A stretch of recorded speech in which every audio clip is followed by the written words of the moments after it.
मंगलम गौतमो गणी मंगलम कुंद कुंदाद्यो जैन धर्मोस्तु मंगलम सर्वमंगल मांगल्यम सर्व कल्याणकारकम प्रधानम सर्वधर्मानां जैनम जयतु शासनम।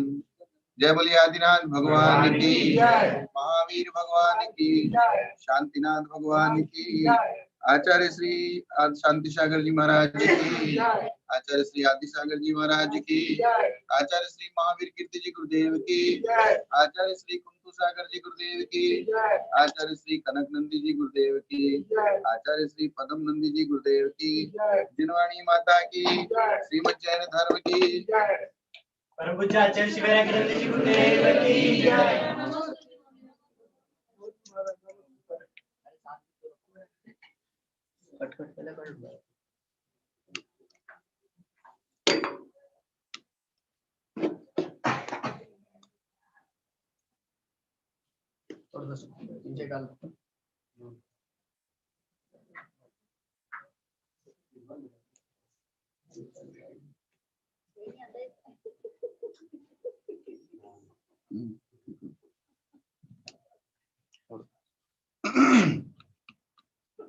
भक्तामर प्रणत मौलिमणि प्रभाणाम् उद्योतकं दलित पावतमो विधानम् सम्यक् प्रणम्य दिनपादयुगं युगादा बालं घनं भवजले पततां जनानां ये संस्तुतः सकलवाङ्मयतत्त्वबोधा बुद्धिपटुभिः सुरलोकनाथैः जगत्रिनय चित हरे उदारे स्तोषेऽखिलामपि तं प्रथमं जिनेन्द्रम् बुद्ध्याविनाप्यविस्फुटार्चितपादपीठ स्तोत्रं समुद्यतमतिर्विगतत्रपोऽहं बालं प्रियाय जलसंस्थितमिन्दुबिम्ब मञ्चकयिच्छति जना सहसा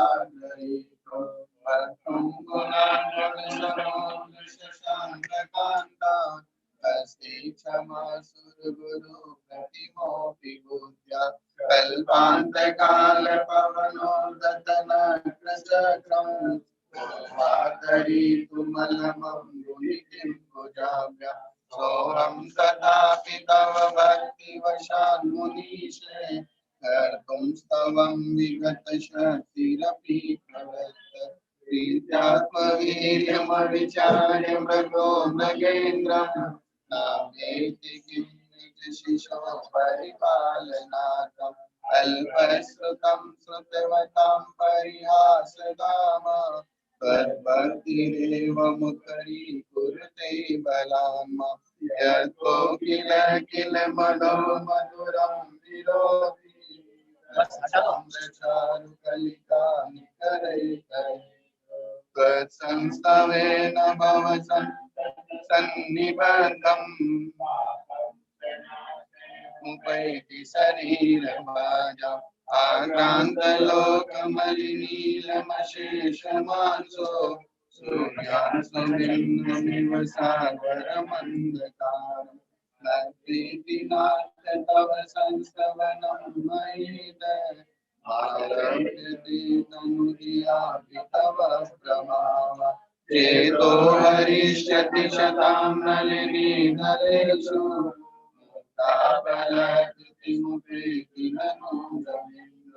आस्तां तव स्तव नमस्त समस्त दोषम्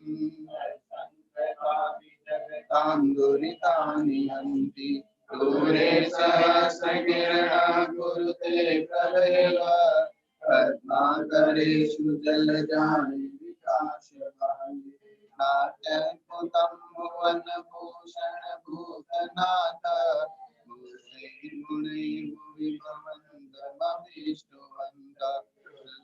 भवन्ति भवतो ननु तेन किं वा बुद्ध्याश्रितं यैरनात्मसमं करोति दृष्ट्वा भवन्तमनिमेष विलोकनीयम् नान्यत्र दोषमुपयाति जनस्य चक्षु पीत्वापया शशिखरद्युतिदुग्धसिन्धो क्षारं जलं जलनिधेरशितुं कयिते यैः शान्तरागरुचिभिः परमाणुभिस्त्वं निर्मापितस्त्रिभुवनैकललामभूत तावन्त एव खलु ते प्रणवा पृथिव्यां यत्ते समानं परं नहि भक्तं पते सुरनरो रजनेत्रहारी निःशेष निर्जित जगत्प्रीतयोपमानं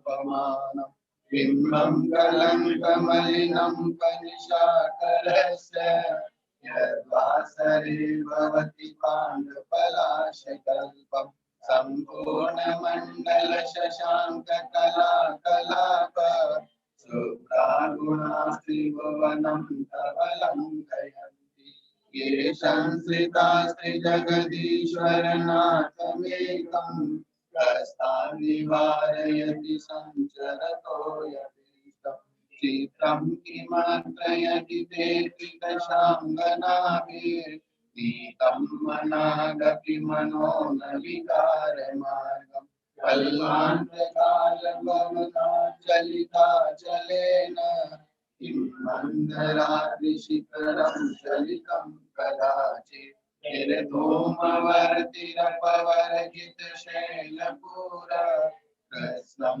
जगत्त्रयमिदं प्रकटीकरोषि गम्यो न जातु मरुता चलिताचलानां दीपोपरस्तमशिनाथ जगत्प्रकाश आस्तं कदाचिदुपयासि न राहुकन्या स्वस्तीकरोषि सहसा युगपज्जगन्ति दामोदरोदरनिरुद्धमहाप्रभाव सूर्यातिशायि महिमा शिवनीन्द्रलोके नित्योदयं ललितमोहमान्धकारं गण्यं न राहुवदनस्य न वारिदानं इन्द्राजते तव वकामकान्ति विद्योतयज्जगत्पूर्वशशाङ्कम् किं सर्वरीषु शशिनानि विवस्वताव युष्मन्मुखेन्दुदयते सुतमसुनाथ निष्पन्नशालिवनशालिनि जीवलोके कार्यं जलधरे जलवारणम् ज्ञानं यथा त्वयि विभाति तथावकाशं नैवं तथा हरिहरादिषु नायकेषु तेजोस्फुरन्मनिषु याति यथा महत्त्वं नैवं तु काच सकले किरणाकुलेऽपि मन्येवरं हरिहरादय एव द्रष्टा द्रष्टेषु येषु हृदयं त्वयितोषमेति किं वीक्षितेन भवता भूयेन नान्यः कस्मिन्मनोहरति नाथ भवान्तरेति श्रीणां शतानि शतशो जनयन्ति पुत्राः तदुत्तमं जननी प्रसूता सर्वादिशो ददतिमानि सहस्ररश्मिः राजेवदीर्घनयति सुरतं सुधा त्वामामनन्ति मुनयः परमं पुमांश मादित्यवर्णममलं तमसः पुरस्तात् त्वामेव सम्यगुपलभ्य जयन्ति मृत्युं नान्या शिव शिवपदस्य मुनीन्द्रपन्था त्वामव्ययं विभुमचिन्त्यमशङ्खमाद्यं ब्रह्मायमीश्वरमनन्तमनन्तकेतुं योगीश्वरं विदितयोगमनेकमेकं ज्ञानस्वरूपममलं प्रवदन्ति सन्तः बुद्धस्त्वमेव विबुधाचित्तबुद्धिबोधा त्वं शङ्करोषि भुवनत्रयशङ्करत्वात् दाता शिरीर शिवमार्गविधेर्विधाना यत्तं त्वमेव भगवन् पुरुषोत्तमोऽसि तुभ्यं नमस्ते भुवनार्तिहराय नाथ तुभ्यं नमः क्षितितलामलभूषणाय तुभ्यं नमस्ते जगतः परमेश्वराय तुभ्यं नमो जिनभवोदधिशोषणाय को विस्मयोदयति नाम गुणेन शेषैः त्वं संसितो निरवकाशतया मुनीश दोषैरुपात विविधाश्रय जातगर्वैः कदाचिदपीक्षितोऽसि उच्चैरशोकतरुसंसितमन्मयूखा मावादिरूपममलं भवतो नितान्तम् स्पष्टोल्लसत्किरणमस्ततमोदितानां बिम्बं रवेदिवपयोगरपाशवर्ति सिंहासने मणिमयोगसिका विचित्रे विभ्राजते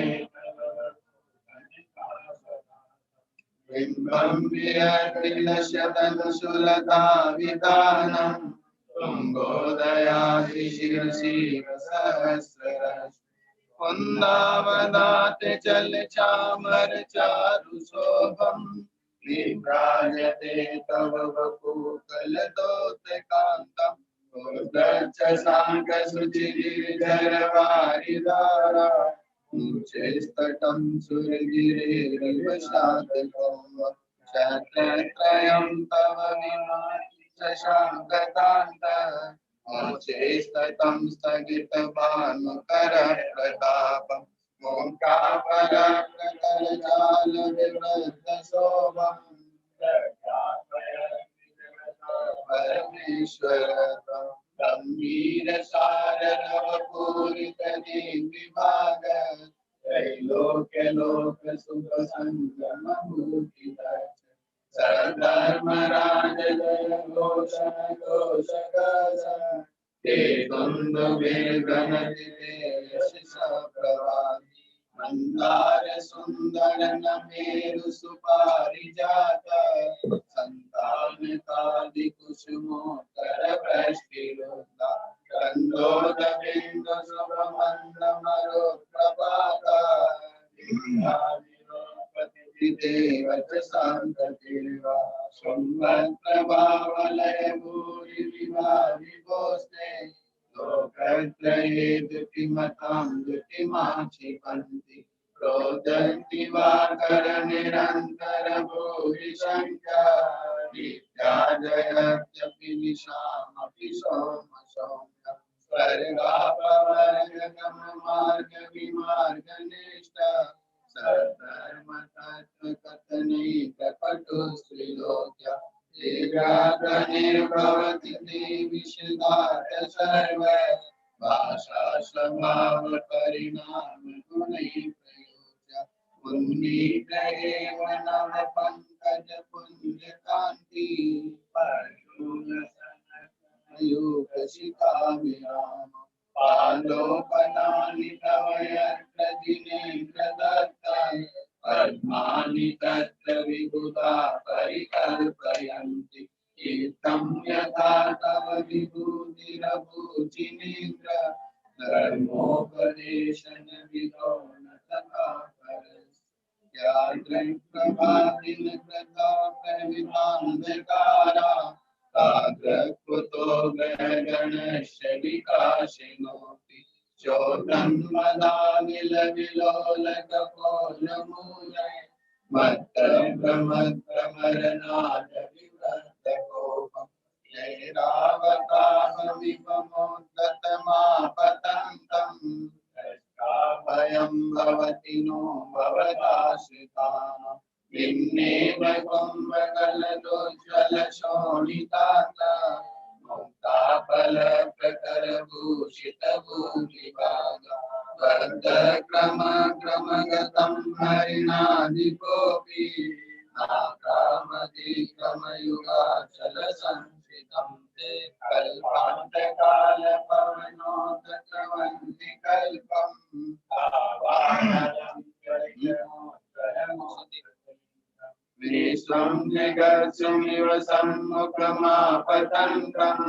तन्नाम कीर्तनजलं समयत्यशेष प्रतीक्षणं समदकोकिलकण्ठनीलम् क्रोधोद्गतं वनिनमुत्पन्नमापतम् आक्रामतीकमयुगेन निरस्तसङ्करङ्गजगर्जितभीमनाद माजो बलं बलवतामपि भूपतीनां गोद्गदिवाकरमयूखशिखापवेदम् कीर्तनात्महिवाशुभिकामुखे कुन्तारविन्नगजशोणितवारिवाह एकावतारतरुणातुरयोधवी युद्धे जयं विजितदुर्जय जयपक्षा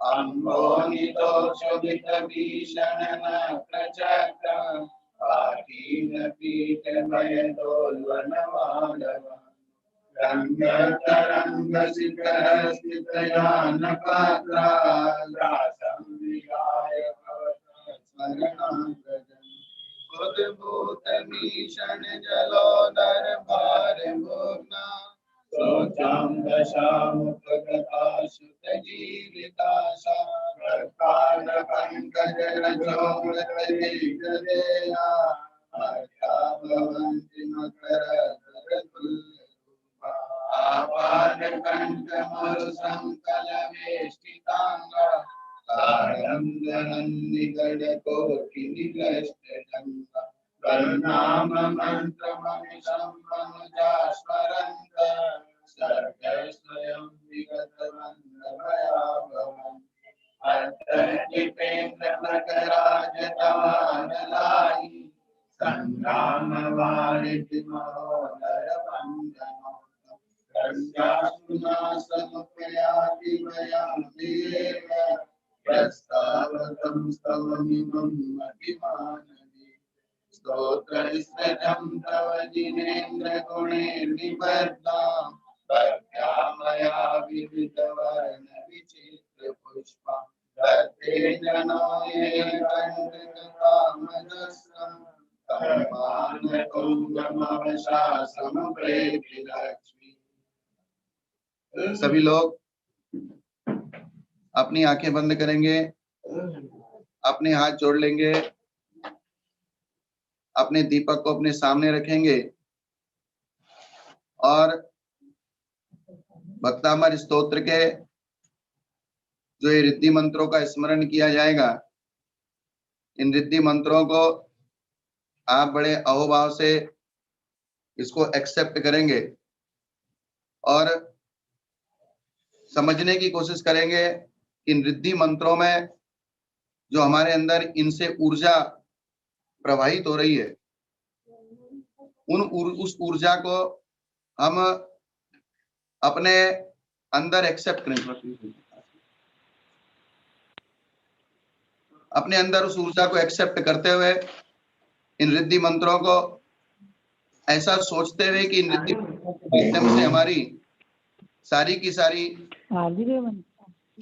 सामर्थ्य और अंदर के रोग सामर्थ्य बढ़ती जा रही है और हमारे रोग घटते जा रहे हैं। ऐसा चिंतन करते हुए इन रिद्धि मंत्रों का स्मरण करेंगे और बड़े ध्यान से उसको अहोभाव से, जैसे कोई हमको बहुत बड़ी संपत्ति की प्राप्ति हो रही है, इस प्रकार का विचार करते हुए उसको एक्सेप्ट करेंगे। ओम नमो अर्यंताणम, नमो सिद्धाणम, नमो आयरियाणम, नमो वच्छायाणम, नमो लोहे सव्वसाहुणम। चत्तारि मंगलम अर्यंता मंगलम, सिद्धा मंगलम साहु मंगलम, केवली पणत्तो धम्मो मंगलम। चत्तारि लोकोत्तमा अर्यंता लोकोत्तमा, सिद्धा लोकोत्तमा, साहु लोकोत्तमा, केवली पणत्तो धम्मो लोकोत्तमा।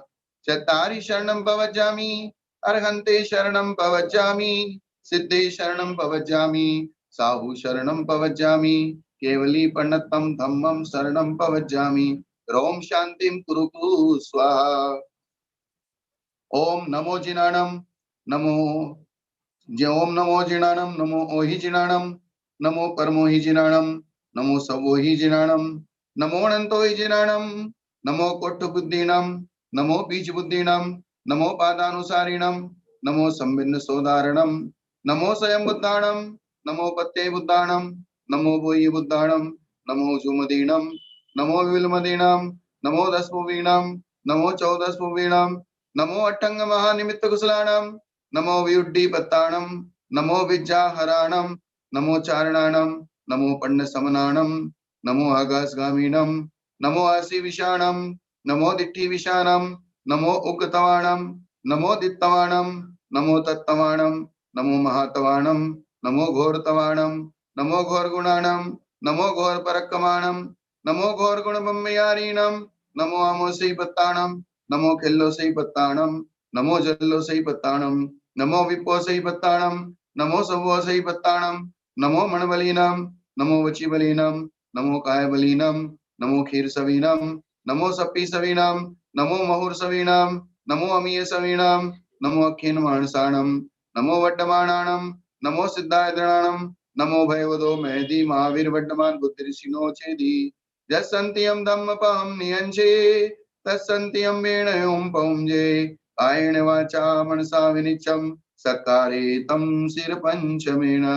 ओम नमो रते भगवते श्रीमते प्रक्षिणासे दोषकल्मषाय दिव्य तेजो मूर्ति नमा श्री शांतिनाथाय शांति कराय सर्वविघ्न विनाशनाय सर्व रोगोपसर्गा प्रत्यय विनाशनाय सर्व प्रकर क्षुत्रोपद्रव विनाशनाय सर्व क्षामडामर विनाशनाय ओम राम रीम रूम रोम ने असि आवसाम हमचे चतुर्विसंग से सर्व सर्व जगत शांत्यर्थम अपना अपना नाम सर्व शांतिम तुष्टिम पुष्टिम च कुरु कुरु वसट स्वाहा संपूजिकानां प्रतिपालकानां यतीन्द्र सामान्य तपोधनानां देशस्य राष्ट्रस्य कुलस्य राज्ञा करोतु शान्तिं भगवान् जिनेन्द्र करोतु शान्तिं भगवान् जिनेन्द्र करोतु शान्तिं भगवान् जिनेन्द्र। सभी लोग अब क्लास के लिए तैयार हो जाएंगे। नमः श्री वर्धमानाय निर्धूत कलिलात्मने सालोकानां त्रिलोकानां यद विद्या दर्पणायते समता सर्वभूतेषु संयम शुभ भावना आर्द्रोत्र परित्याग स्तदि सामायिकं मतम्।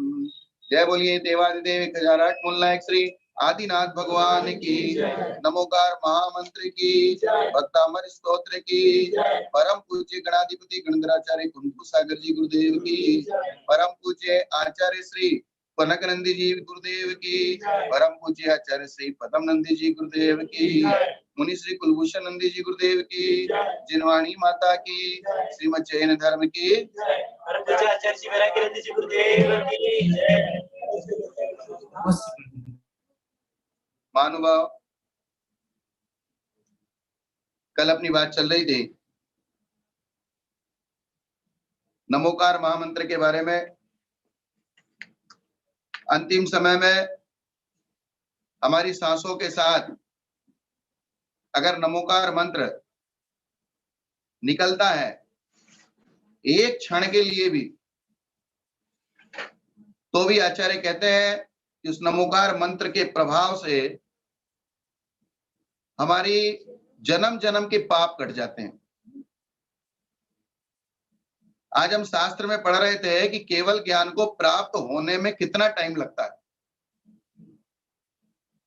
आप कल्पना नहीं कर पाएंगे कि कोई देव अगर किन्हीं मुनिराज के ऊपर उपसर्ग करने के लिए आकाश में विमान में लेकर उड़ जाता है और ऊपर से उनको नीचे डालता है और बीच में ही उनको केवल ज्ञान की प्राप्ति हो जाती है। कितना अल्प समय केवल ज्ञान की प्राप्ति में, यानी कि बीच में ही 4 गुणस्थान होते हैं छपक श्रेणी के, 8वां, 9वां, 10वां और 12वां, और इन 4 गुणस्थानों में पार करके वो केवल ज्ञान को प्राप्त कर लेता है। इन 4 गुणस्थानों का समय कितना है? कोई मुनिराज 6ठे 7वें गुणस्थान में जब होता है तो इन 4 गुणस्थानों में उसको कितना टाइम लगता है? हमारे आचार्य ने बताया है कि एक गुणस्थान का काल एक सबसे छोटा जो क्षुद्र भाव होता है, यानी कि 1 सेकंड का 24वां हिस्सा, यानी कि 1 सेकंड में वो 24 बार मरता है। 1 सेकंड में 24 बार मरता है। यानी कि अगर आप टाइमर लगाएंगे, जब दौड़ होती है 1 सेकंड के अपन 100 हिस्से करते हैं।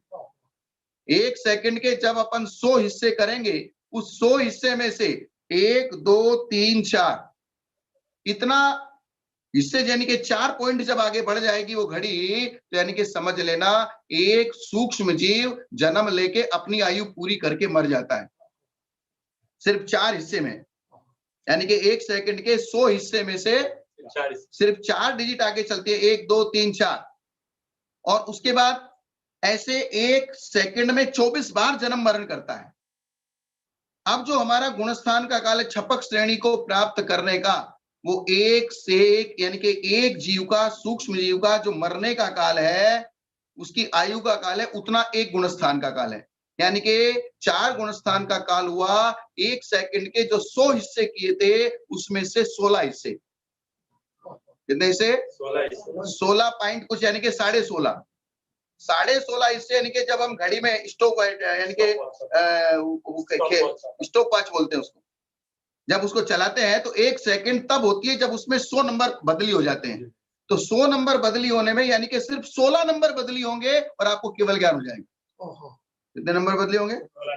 Only for 16 number. यानी कि 1 सेकंड के 100 हिस्से किए, उस 100 हिस्सों में से 16 नंबर तक आके यानी कि केवल ज्ञान की प्राप्ति हो जाएगी। इतना कम टाइम है केवल ज्ञान को प्राप्त करने का। इसलिए हमारे आचार्य बार बार कहते हैं कि अंतिम समय में, जिस समय प्राण निकल रहे हैं, उस समय आधा सेकंड के लिए भी, आधे से भी आधा, यानी कि 16 सेकंड कितना, 16 हिस्सा कितने हुए? 1 सेकंड के अगर आधा सेकंड करेंगे तो 50 होते हैं, और पाव हिस्सा करेंगे तो 25 होते हैं। और यहाँ कितने में हिस्से में हो रहा है? पाव से भी कम।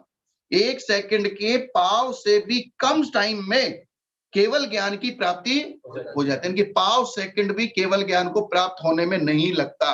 पाव सेकंड में तो 25 होता है, लेकिन यहाँ केवल ज्ञान को प्राप्त होने में कितना टाइम लगा? 16। 25 में से भी 10 कम।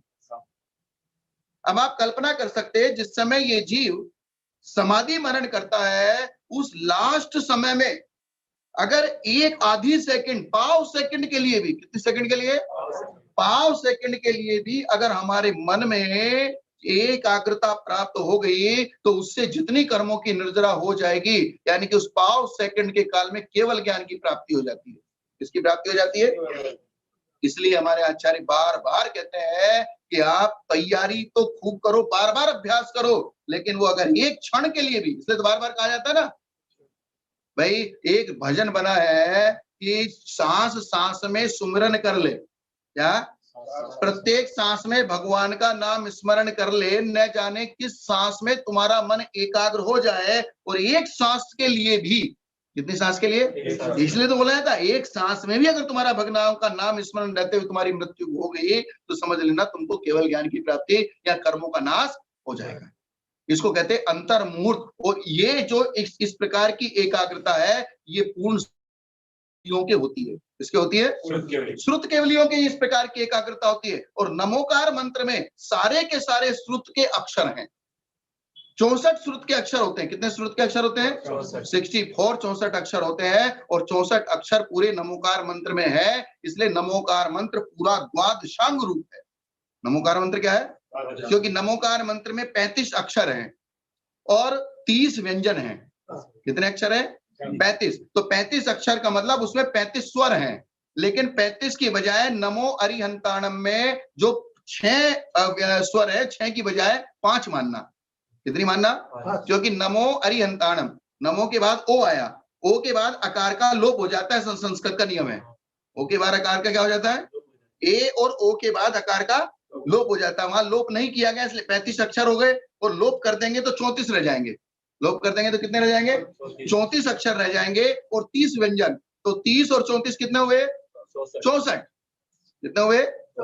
30 और 34 64। तो 64 अक्षर यानी कि स्वर और व्यंजन दोनों मिला के कितने हो गए? स्वर और व्यंजन मिला के उसमें कितने हुए? 64 हुए। और जिनवाणी के अक्षर कितने हैं? जिनवाणी के 64 अक्षर हैं। इसलिए नमोकार मंत्र को समस्त द्वादशांग रूप कहा गया है। नमोकार मंत्र को क्या कहा गया है? समस्त द्वादशांग रूप नमोकार मंत्र को कहा गया है। और मरते समय पाव सेकंड नहीं, पाव सेकंड का भी आधा और कर लो, 12.5। पाव सेकंड का कितना कर लो? 12.5 आधा और कर लो, यानी कि पाव सेकंड से भी कम टाइम में अगर आप जिस समय प्राण शरीर से निकल रहे हैं और ठीक उस समय वो नमोकार मंत्र आपके ध्यान में रह गया, तो समझ लेना आपका कल्याण हो जाएगा, 2 या 3 भव रह जाएंगे। अरे जब पाव सेकंड से भी कम टाइम में केवल ज्ञान की प्राप्ति हो सकती है, तो उस समाधि के समय अगर हमने इस प्रकार की साधना कर ली, तो निश्चित रूप से हमारे 2 या 3 भव से ज्यादा नहीं रहेंगे। इसलिए बार बार हमारे आचार्य कहते हैं कि आप नमोकार मंत्र का ही अभ्यास करो। क्यों? क्योंकि नमोकार मंत्र एक ऐसा मंत्र है जिसमें सारी शक्तियां निहित हैं। और इस नमोकार मंत्र के लिए हमारे आचार्यों ने कहा है कि 16 अक्षर वाला, 6 अक्षर वाला, 5, 4, 7, 8, 2, 1 और 13, इस प्रकार से एक अक्षर, 2 अक्षर, 2 अक्षर के बाद 5, 4 अक्षर, 5 अक्षर, 6 अक्षर, 7 अक्षर, 8 अक्षर, 8, 9 के बाद 13 अक्षर और 16 अक्षर। तो इस प्रकार, लेकिन उसमें नमोकार मंत्र का पूरा सार आ गया। अब एक अक्षर वाला नमोकार मंत्र अगर पढ़ेंगे तो बोले ओम पढ़ो, क्योंकि ओम के अंदर पंच परमेष्टि गर्भित हो जाते हैं। एक अक्षर वाला पढ़ेंगे तो बोले सी पढ़ो, सी का मतलब सिद्ध। तो सिद्ध में भी सारे के सारे परमेष्टि, क्योंकि आचार्य भी सिद्ध के समान है, आचार्य के सामने सिद्ध भक्ति की जाती है, उपाध्याय के सामने सिद्ध भक्ति की जाती है, साधु के सामने सिद्ध भक्ति की जाती है। अर्यंत भगवान तो सिद्ध है ही, और सिद्ध भगवान सिद्ध है, इसलिए एक अकेला सिद्ध शब्द बोलने से भी पांचों परमेष्टि उसमें गर्भित हो जाते हैं। और ऐसे ही ए बोलो, ए का मतलब अर्यंत, यानी कि एक अक्षर हुआ, ये एक ही अक्षर हुआ। ओम भी एक अक्षर है, ए भी एक अक्षर है और सी भी एक अक्षर है। तो अर्यंत का ए, सिर्फ ए का ध्यान करोगे, ये एक अक्षर का ध्यान है। तो एक अक्षर का ध्यान करने में कितनी देर लगी? बहुत कम टाइम। वो एक अक्षर के ध्यान के साथ अगर प्राण निकल गए, यानी कि जब हमने सिद्ध कर लिया कि भाई पाव सेकंड से भी कम में केवल ज्ञान की प्राप्ति हो सकती है, तो उस समय मंत्र मरते समय अगर आपको एक ए अक्षर भी, कौन सा अक्षर? एक और ए अक्षर अर्यंत भगवान का ए भी ध्यान रह गया, तो समझ लेना आपकी समाधि हो गई। क्या हो गया? समाधि हो गई। इसलिए हमारे आचार्य ने एक अक्षर का भी ध्यान रह जाए तो ओम, ए और सी, इन तीनों में पांचों परमेष्टि आ गए। 2 अक्षर का मंत्र ओम ह्रीम, 2 अक्षर का मंत्र कौन सा है? ओम ह्रीम। ओम का ध्यान करो या रीम का ध्यान करो, या दोनों को मिला के क्या करेंगे इनको? ओम ह्रीम। ओम पंच परमेष्टि का वाचक है और रीम 24 वाचक है पंच परमेष्टि का। में एक उसकी व्याख्या और बताइए कि हकार को पार्श्वनाथ भगवान का वाचक बताया है। हकार को किसका वाचक बताया है? और उसके ऊपर जो ई लगी हुई है वो पद्मावती की वाचक है, क्योंकि पद्मावती का अंतिम अक्षर है ई। पद्मावती का लास्ट अक्षर कौन सा है? ई। और धर्मेंद्र का अंतिम अक्षर है नीचे वाला रे। तो रीम में जो नीचे वाला रे लगाया गया है वो धर्मेंद्र का वाचक है। रीम में नीचे वाला जो है के नीचे रे लगाते हैं वो किसका वाचक है? धर्मेंद्र का। और ऊपर जो ई लगाते हैं वो किसकी वाचक है? पद्मावती, क्योंकि पद्मावती का लास्ट अक्षर कौन सा है? ई। और धर्मेंद्र का लास्ट अक्षर कौन सा है? नीचे वाला रह। तो उसमें रीम में नीचे वाला रह है और रीम में ऊपर वाली ई है, और हकार पार्श्वनाथ भगवान का वाचक है। तो इस प्रकार से वो रीम मंत्र धर्मेंद्र पद्मावती सहित पार्श्वनाथ भगवान है। वो रीम क्या है? और एक भी ऐसा आपकी पूजा में, पाठों में, मंत्रों में कोई सा भी मंत्र ऐसा नहीं है जिसमें ओम रीम शुरू में ना लगाया जाता हो। लगाते कि नहीं लगाते? ओम रीम अर सिद्धाचार्य उपाध्याय सर्व साधु जिंधन जनागम अत्रागच्छ ओम रीम कांबड़ विनायक पुष्पम निपाम दिस्वा, ओम रीम जनाम जनाम जलम निपाम दिस्वा। जितने भी मंत्र आप पढ़ते हो उसमें सबसे पहले ये ओम रीम और लास्ट का नमा, लास्ट का नमा। तो ये 3 अक्षर प्रत्येक मंत्र में इंक्लूड करके ही मंत्र बनते हैं। ज्यादातर मंत्र, ऐसा कोई मंत्र है जिसमें ओम रीम नमा नहीं लगाया हो? इसलिए ओम रीम नमा भी एक मंत्र है। और ओम रीम नमा ये सरस्वती का मंत्र है। ये मंत्र किसका है? यानी कि पंच परमिष्टि का वाचक भी इसमें गर्भित हो गए, रीम में 24 तीर्थंकर भी गर्भित हो गए, और रीम में धर्मेंद्र पद्मावती सहित पार्श्वनाथ भगवान गर्भित हो गए। और ये ओम रीम नमा एक अक्षर की विद्या है। कौन सी विद्या है? मूल इसका अक्षर कौन सा है? रीम।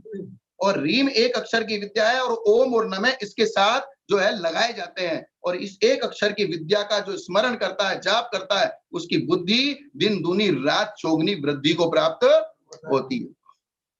यानी कि हमारे आचार्य ने वैसे मंत्र शास्त्र किसी के सामने इस प्रकार से बताया, मंत्रों के गूढ़ अर्थ होते हैं, लेकिन इस प्रकार से मंत्र शास्त्र के अंदर हमारे यहाँ सारी की सारी इस प्रकार की व्यवस्था बताएंगे। तो दो अक्षर कौन से हुए? ओम रीम। दो अक्षर कौन से हुए? ओम रीम। या दो अक्षर सिद्ध, सिद्ध में भी सब आ गया है। दो अक्षर असी। इसलिए हमारे हमको ये बात आज समझने की कोशिश करें भाई कि एक आकार भी, आकार को ध्यान करने में कितना टाइम लगेगा महाराज? आकार को ध्यान करने में 1 सेकंड लगता है क्या? एक सेकंड, यानी कि पाव सेकंड से भी कम सेकंड में तो केवल ज्ञान हो रहा है। किसमें? पाव सेकंड में से कम। पाव तो 25 होता है। 1 सेकंड के अगर हम 100 हिस्से करेंगे तो 100 हिस्से करने में पाव सेकंड में 25 होता है, लेकिन यह केवल ज्ञान 16 में हो रहा है। केवल ज्ञान किसमें हो रहा है? पाव से भी कम में, यानी कि 16 में केवल ज्ञान हो रहा है। अब आप ये कल्पना, इसलिए हमारे आचार्य कह रहे कि अंतिम समय में एक अक्षर भी ध्यान रह जाए, और एक अक्षर, सबसे सरल अक्षर कौन सा है? वर्णमाला का सबसे पहला अक्षर अकार। और अरियंत भगवान की परिभाषा किससे शुरू होती है? अरियंत भगवान का नाम किससे शुरू होता है? आकार से शुरू होता है। तो वो आकार अगर आपको सांस निकलने के साथ भी ध्यान रह गया तो समझ लेना आपके कर्मों की बहुत सारी निद्रा, और ऐसी निद्रा होगी। तो ये 2 अक्षर हुए। 2 अक्षर के बाद फिर इसके बाद आए 4 अक्षर। कितने अक्षर? 3 अक्षर का नहीं बनता, तो 4 अक्षर लिए सीधे 4 अक्षर में अरियंत। 4 अक्षर में पूरा मंत्र क्या कर, पूरा नाम क्या कर दिया? अरियंत। या फिर 4 अक्षर में असी आहुसा, नहीं 80 साहू, 80 साहू, यानी कि 80 में ए में अरियंत आ गया, सी में सिद्ध आ गए, और सा में साधु आ गए, और साधु में तीनों परमेष्ठी आ गए, आचार्य उपाध्याय और वो गणित मैंने बताया था ना कि जिस प्रकार से आपको एक एक जीव समाज जो करना है, इस सिस्टम से करना है कि सारे जीव उसमें आ जाए।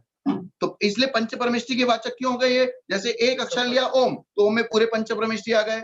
2 अक्षर लिए ओम रीम, तो ओम में भी पंच परमेष्ठी और रीम में 24 तीर्थंकर आ गए। तो इसमें आचार्य उपाध्याय साधु अपने आप इंक्लूड हो गए। 4 अक्षर में क्या लिया? अरिहंत।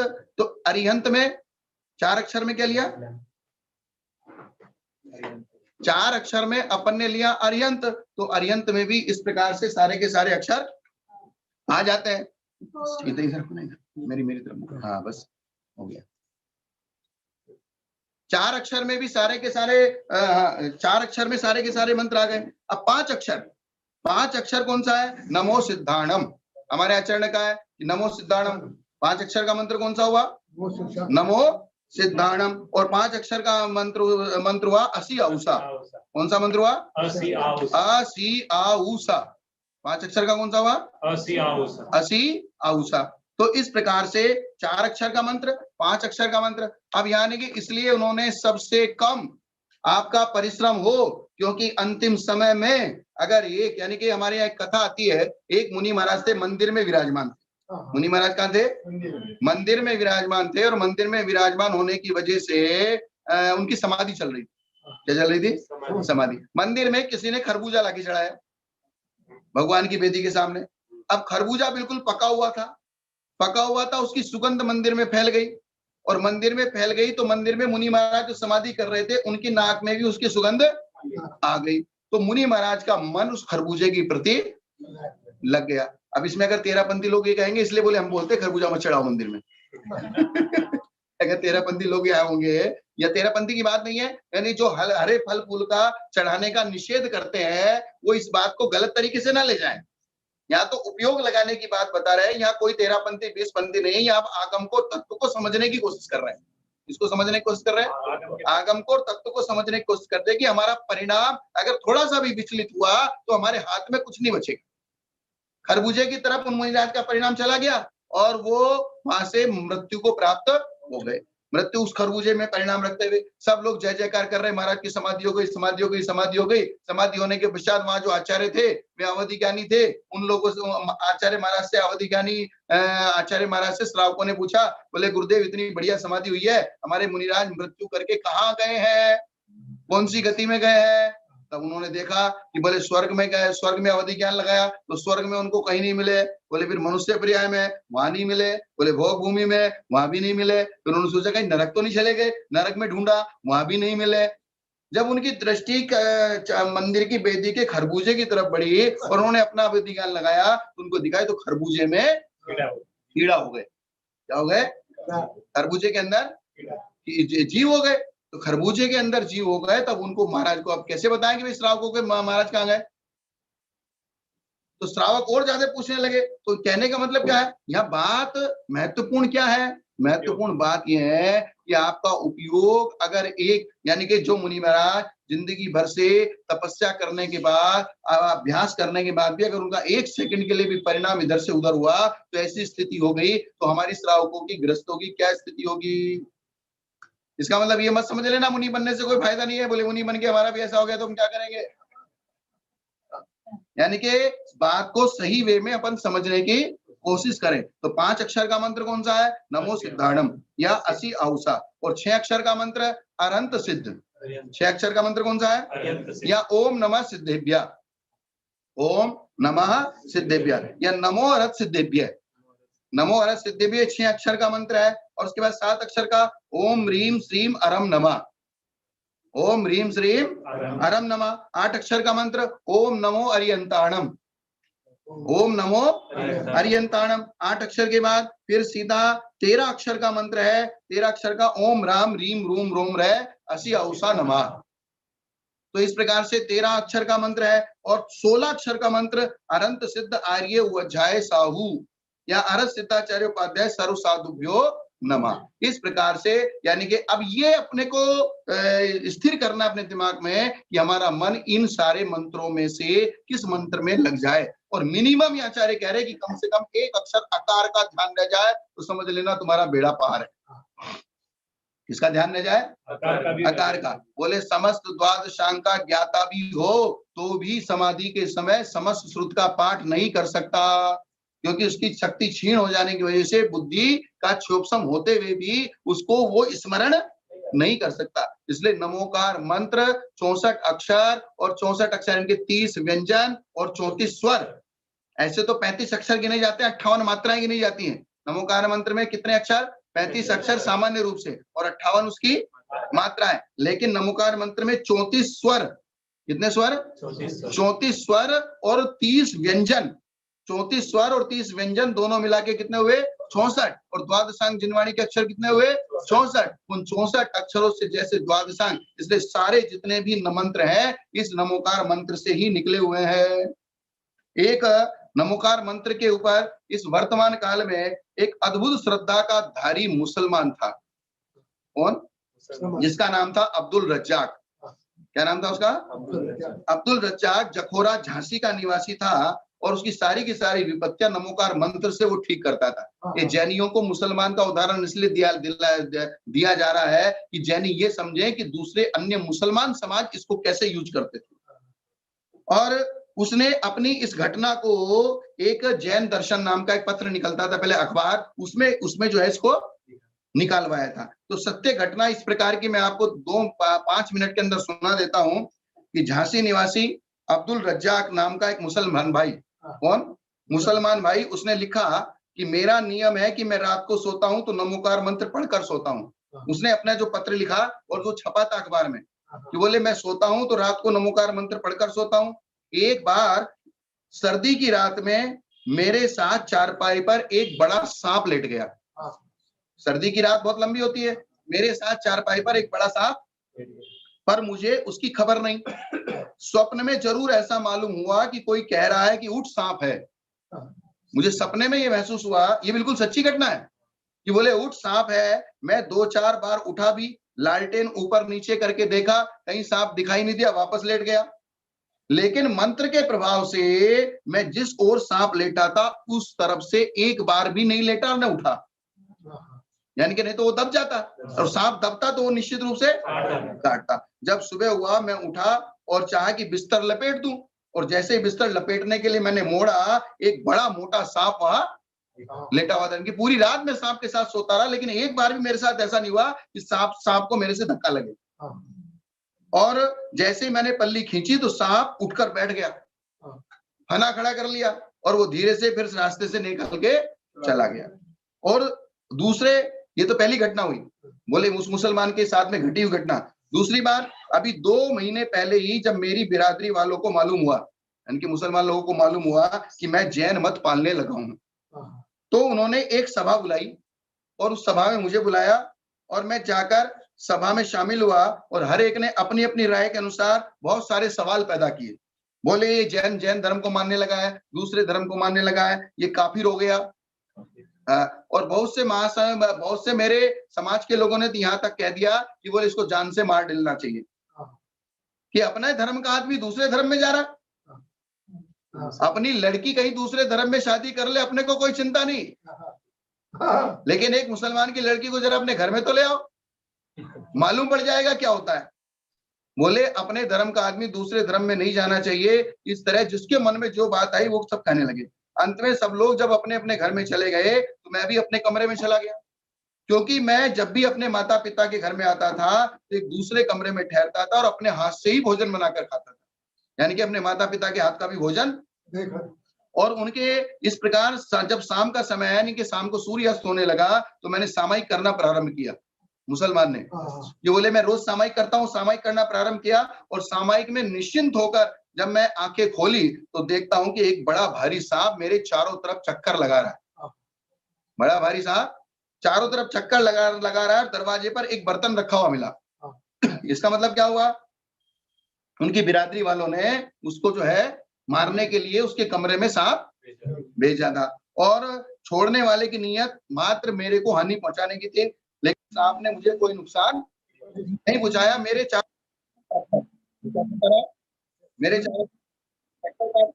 वहां से उठकर आया और लोगों से पूछे काम किसने किया, परंतु कोई पता नहीं लगा कि बोले काम किसने किया। और दूसरे दिन सामायिक समय जब सांप पास वाले पड़ोसी के बच्चे को डस लिया और वो रोया। सांप ने किसको डस लिया, पड़ोसी के पास वाले बच्चे को डस लिया और वो चिल्लाने लगा कि मैंने लोभ में आके उसको मारने के लिए सांप भेजा था और मेरे ही बच्चे को सांप खा गया। जिसने वो सांप उसके कमरे में छोड़ा था उसी के बच्चे को अगले दिन सांप ने खा लिया। उस बच्चे का इलाज करा गया लेकिन कोई लाभ नहीं हुआ, वो बच्चा मर गया। उसके 15 दिन बाद वो आदमी भी मर गया जिसने मेरे कमरे में सांप छोड़ा था, उसके वही एक बच्चा था। यानी कि सामायिक उस दिन से मेरे अंदर जो नमोकार मंत्र के प्रति श्रद्धा थी वो श्रद्धा दुगुनी चौगुनी नहीं 1000 गुनी हो गई कि बोले इस नमोकार मंत्र के प्रभाव से मैं सांप से भी बचा और जिसने मुझे मारने की कोशिश की थी उसका बच्चा भी चला गया, वो खुद भी चला गया। इस जबरदस्त प्रभाव को मैंने देखा और मैं इस नमोकार मंत्र के ऊपर श्रद्धा करता हूं और प्रत्येक जैन को इस नमोकार मंत्र के ऊपर श्रद्धा होनी चाहिए। हे भव्यात्माओं, जैन कुल में उत्पन्न होकर अपनी निधि को भूल रहे हो। उसने मुसलमान ने क्या शब्द लिखे, ये बोले अपनी निधि को अपने खजाने को भूल रहे हो। जरा अपने भीतर जाकर देखो, 84 लाख मंत्रों का राजा, कितने मंत्रों का राजा, 84 लाख मंत्रों का राजा, ये नमोकार मंत्र तुमको कुल परंपरा से प्राप्त हुआ है। इससे प्राप्त हुआ है, कुल परंपरा से प्राप्त हुआ, यानी कि तुमको इस नमोकार मंत्र को प्राप्त करने में कोई परिश्रम नहीं करना पड़ा और धरोहर के रूप में मिला है। इसका श्रद्धान करो, तुम्हारी सारी की सारी विपत्तियां दूर हो जाएंगी। इस प्रकार से वो अब्दुल रज्जाक नाम के मुसलमान ने ये सारा मैटर एक कागज पे लिख के पत्र पत्रिकाओं में छपवाया था कि जिससे जैनी लोग ये समझे कि नमोकार मंत्र का कितना बड़ा प्रभाव है। यानी कि अपन तो अपने वो कहते ना, घर का जोगी जोगना अणगावे का सिद्ध, क्या घर का जोगी जोगना और अणगावे का सिद्ध। अपन यहाँ समाधि की व्यवस्था चल रही है भाई कि चारों प्रकार के आहार में से पहले 3 प्रकार के आहार का त्याग करना, फिर स्निग्ध पान लेना, फिर उसको भी पतला करके लेना, फिर धीरे धीरे पानी पे आ जाना, छाछ लेना, दूध लेना, फिर छाछ करना, छाछ को भी पतला करना, फिर पानी पे आना और फिर पंच नमस्कार मंत्र का स्मरण करते हुए प्राणों का त्याग करना और समता भाव से रहना। कसाय की संलेखना और काय की संलेखना, शरीर को कमजोर करना ये शरीर संलेखना और कषाय को कमजोर करना ये कषाय संलेखना। इस प्रकार से हमारे आचार्य कहते हैं कि बहुत दूर बहुत ज्यादा, तुमको लोग कहते हैं हम तो पढ़े लिखे नहीं है, हमको तो कुछ भी नहीं आता। अरे कुछ आने की जरूरत नहीं है, एक अक्षर तो आता है ना। सूक्ष्म निगोदिया लब्ध पर्याप्त को अक्षर का अनंतवा भाग का ज्ञान होता है। कितना ज्ञान होता है? एक अक्षर का, यानी कि एक आकार के अनंत टुकड़े करो। कितने टुकड़े करो? अनंत टुकड़े में से एक छोटा सा टुकड़ा है, वो सूक्ष्म निगोदिया एक इंद्र जीव को ज्ञान होता है। हम तो संगी पंचेंद्र जीव है, न जाने कितनी कितनी चीजें हमारे पास है, कितने अक्षरों को हम जानते हैं, और मरते समय हमको कोई ज्यादा अक्षर नहीं चाहिए, कोई ज्यादा ज्ञान नहीं चाहिए। हमको कौन सा ज्ञान चाहिए? सिर्फ एक छोटा सा ज्ञान चाहिए, एक आकार और आकार के साथ अर्यंत। ये भावना क्या होनी चाहिए? अर्यंत हमारे अंदर अगर ध्यान में रह गया तो ये समझ लेना हमारा बेड़ा पार। बेड़ा का मतलब क्या होता है? ये सब लोग बोलते हैं ना बेड़ा पार हो जाएगा, बेड़ा बेड़ा। पहले पुराने जमाने में जो बड़े बड़े जहाज होते थे उनको बेड़ा बोलते हैं। बड़े बड़े जहाजों क्या बोलते थे? जो बिना इंजन के चलते थे, जिनके ऊपर जो हवा के सारे चलते थे, मस्तूल बांधा जाता था, कपड़ा बांधा जाता था, तो वो जो जहाज समुद्र में हवा के इशारे से चलते थे उनको बेड़ा बोलते थे। तो वो जहाज को किनारे पर पहुंचना बहुत मुश्किल होता था, क्योंकि वो हवा के सहारे चलता था। इसलिए उस समय से कहावत चली, भाई जहाज समुद्र को पार करके किनारे आ गया तो समझो बहुत बड़ी शांति हो गई। इसलिए कहते हैं भाई तुम अगर नमोकार मंत्र को स्मरण करोगे, एक अक्षर का स्मरण करोगे, तो तुम्हारा बेड़ा पार हो जाएगा। क्या हो जाएगा? तुम्हारा बेड़ा पार हो जाएगा। इस प्रकार से सब लोग नमोकार मंत्र की ये श्रद्धा, ये बात इसलिए बताई जा रही है कि हमको जो चीज कुल परंपरा से प्राप्त हुई है, जो कल्प वृक्ष के समान है, जो चिंतामणि रत्न के समान है, जो कामधेनु के समान है, और जो तीनों लोगों की संपदा के समान है, समस्त द्वादशांग जिनवाणी का सार है, 84 लाख मंत्रों का राजा है, सब प्रकार की हर प्रकार की संपत्ति देने में समर्थ है, मोक्ष को देने में समर्थ है, ऐसे उस नमोकार मंत्र को जो हमें आसानी से मिल गया है, इसका सदुपयोग करें। इसकी जाप आदि करके कम से कम अपने जीवन में 1 लाख फूलों से कम जाप करें। कितने फूलों से? 1 लाख फूलों से कम जो नमोकार मंत्र की जाप करेगा, निश्चित रूप से उसका बेड़ा पार हो जाएगा, तीर्थंकर प्रकृति का बंध करेगा। आज इतना ही करेंगे। जय बोलिए नमोकार महामंत्र की जय, बोलो जिनवाणी माता की जय। सभी लोग जिनवाणी स्तुति करेंगे। माता तू दया करके कर्मों से छुड़ा देना, इतनी सी विनय तुमसे चरणों में जगा देना। माता आज मैं भटका हूँ माया के अंधेरे में, कोई नहीं मेरा है पहले में, कोई नहीं मेरा है, तुम धीर बंधा देना, इतनी सी विनय तुमसे चरणों में जगा देना। जीवन के चौराहे पर मैं सोच रहा कब से, जाऊं तो किधर जाऊं यह पूछ रहा मन से, पथ भूल गया हूँ मैं, तुम राह दिखा देना, इतनी सी विनय तुमसे चरणों में जगा देना। लाखों को बारा है हमको भी उबारो तुम, मजेदार में नैया उसको भी तिरा दो तुम, मजेदार में अटका हूँ उस पार लगा दे, इतनी सी विनय तुमसे चरणों में जगा देना। गुरुदेव दया करके कर्मों से छुड़ा देना, इतनी सी विनय तुमसे चरणों में जगा देना। जावाणी के ज्ञान से सूझे लो कालो, सोवाणी मस्तक चढ़ो सदा देते हूँ डो। हे जिनवाणी भारती तो हे जपू दिन रे, जो तेरा शरणा गए सो पावे सुख चैन। देव बजो अरहंत को गुरु सेवा निर्ग्रंथ, दया धर्म पालो सदा यही मोक्ष का पन। सभी लोग 9 बार नमोकार मंत्र पढ़ेंगे।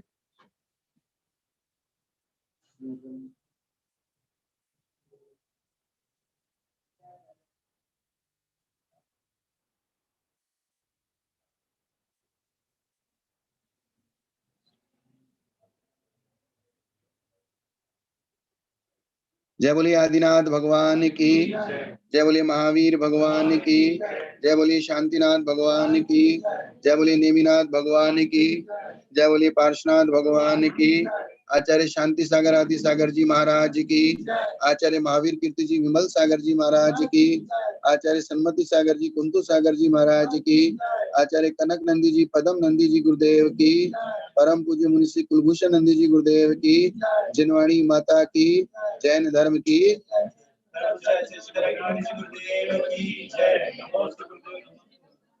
सभी लोग उस पुरानी लिंक से हटकर नई लिंक पे ज्वाइंट हो जाएं, क्योंकि ये पुरानी वाली लिंक 2-4 दिन के अंदर बंद कर दी जाएगी। इसलिए जो लोग पुरानी लिंक पे हैं, पुरानी लिंक से हटकर इसमें आ जाए। अभी पुरानी लिंक पे कम से कम 50 लोग हैं और नई लिंक जो हमने भिजवाई थी उस पे 120 लोग थे।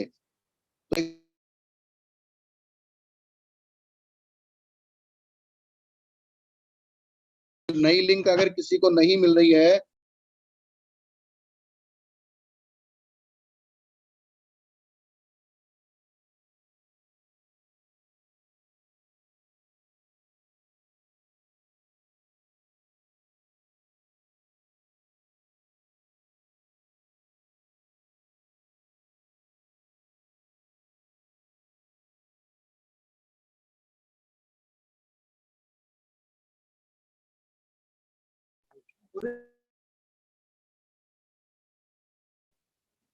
घर घर चर्चा रहे धर्म की, दुष्कृत दुष्कर हो जावे, यानी कि आपके घरों के अंदर निरंतर धर्म की भावनाएं सद्भावनाएं बनी रहे। ऐसी हम सब गुरुओं का आशीर्वाद आप सब लोगों को मिलता रहे। जय बोलिए महावीर भगवान की, पार्श्वनाथ भगवान की।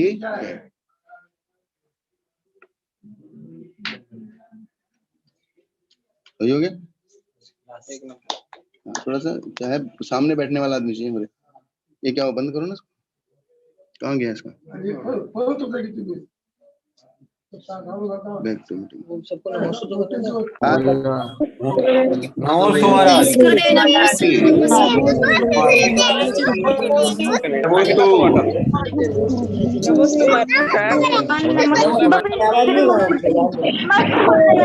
नमस्ते गुरुदेव, नमस्ते गुरुदेव, नमस्ते गुरुदेव, नमस्ते गुरुदेव, नमस्ते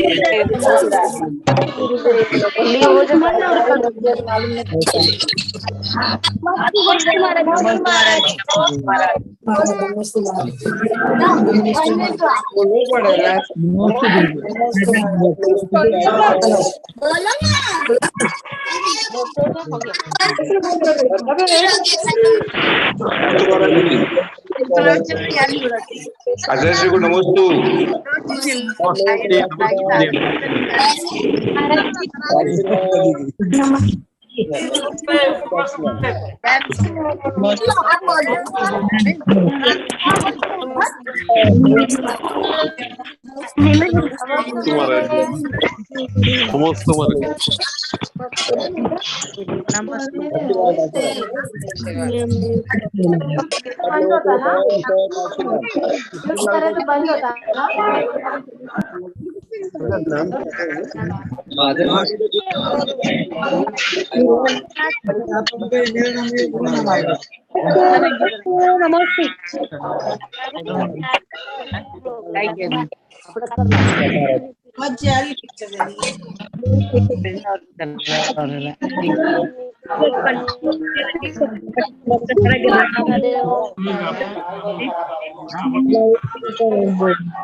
वो क्या बोले फोन पे जुड़े हुए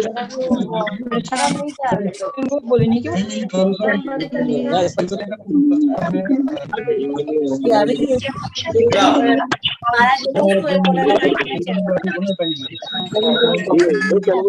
आपको देखा था मैंने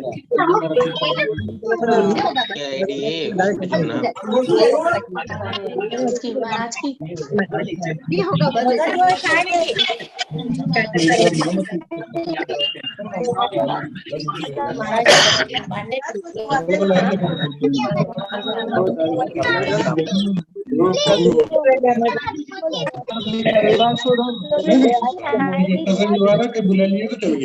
पर अब मुझे बोल मत अब तो जब पता चले तो मैं वो कोई दाल रोटी में कोई घाटा नहीं है अपने कर रहे हैं सारे पे अभी तो मैंने दूध भी खसखस बादाम वाला बन गया और आलू की सब्जी बन गई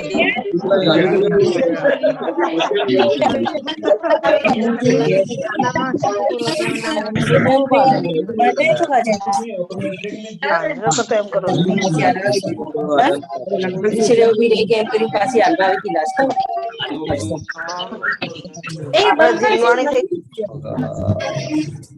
You have to be modern and trend.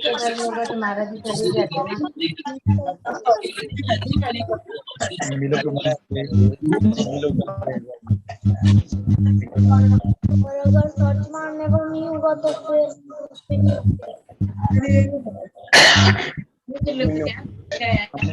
क्या नंबर है क्या